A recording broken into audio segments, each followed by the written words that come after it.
Welcome to Samba Samba. Enjoy the video. You start by confirming your device is unlocked and visible on the home screen. Locate the Hi Translate icon now. Once you see it, long press the icon to reveal options and observe whether the control shows App Info or Remove. If you see a small widget handle instead, that means it's a widget tied to the app.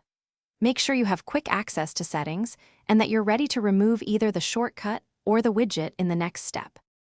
You now remove the item. Long press the Hi Translate icon and drag it to remove or trash at the top or bottom of the screen. Release to delete the shortcut. If the action shows App Info, tap that and choose Disable or Uninstall if you want it gone for good. For widgets, long press the widget border and drag it to remove. Once removed, go back to the home screen to verify. Make sure to avoid uninstalling if you only wanted the icon gone. Finish by checking settings apps Hi Translate to clear cache or disable the app if the icon persists. This prevents automatic restores. Once done, reboot your device to refresh the launcher and confirm the icon is gone.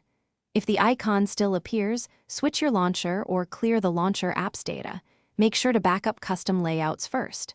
Troubleshooting tip: if the icon reappears after updates, uninstall Hi Translate or Thanks for watching. Consider subscribing if we helped you.